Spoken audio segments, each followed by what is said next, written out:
존경하는 선배 동료 의원 여러분, 지금부터는 우리 정치의 변화 과제에 대해서 몇 가지 말씀드리겠습니다.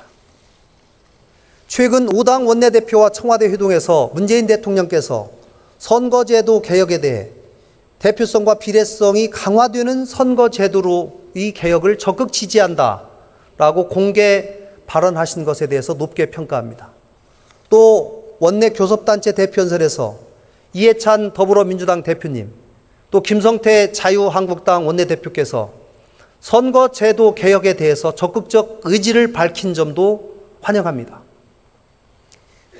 존경하는 선배 동료 의원 여러분, 지지율과 민심은 언제든지 변합니다.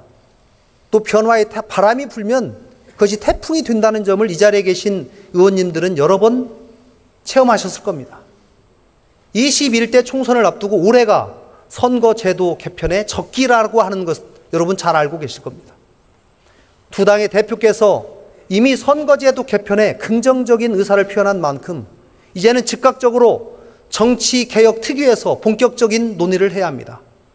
올해 안으로 민심 그대로의 선거제도인 연동형 비례대표제를 꼭 도입해야 합니다.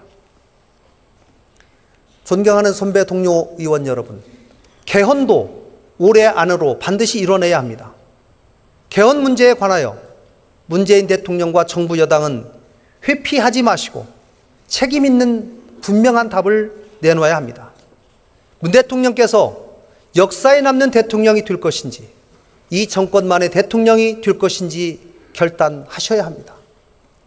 지난번에 지방선거 동시 개헌이 무산된 점에 대해서 국민들께 대단히 송구하다는 말씀을 드립니다. 당리당략을 떠나서 국민과의 약속을 지키기 위해서 제3당으로서 많은 노력을 기울였지만 민주당의 일방통행과 자유한국당의 비협조로 결국은 무산됐습니다.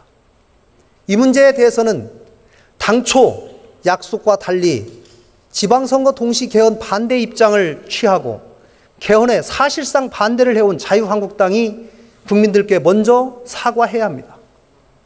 또 개헌 무산에는 문재인 대통령의 책임도 있습니다. 공약한 날짜가 되었다고 국회가 수용할 수 없는 개헌안을 던진 문재인 대통령의 행동도 적절하지 못했습니다. 촛불 민심을 완성하기 위해서는 기본권 확대, 제왕적 대통령의 권한 분산, 지방 분권 강화라는 방향으로 개헌이 반드시 이루어져야 합니다. 개헌은 이미 오랜 논의를 거쳤고 이제는 결단만 남았습니다. 대통령과 여야가 대한민국의 건강한 미래를 위해 결단만 한다면 매우 빠른 시간 내에 개헌 작업을 마무리할 수 있을 것입니다. 존경하는 선배 동료 의원 여러분, 개헌과 선거제도 개편 이외에도 우리가 풀어내야 할 정치 과제는 많습니다. 고 노회찬 의원도 피해가지 못했던 정치 신인들에게 불리한 운동장, 바로 정치자금법 개정입니다. 일하는 국회를 만드는 데 필수적인 국회 선진화법도 개정되어야 합니다. 지방의회의 다양성을 확보하기 위해서 기초의원 4인 선거구 분할도 금지되어야 합니다.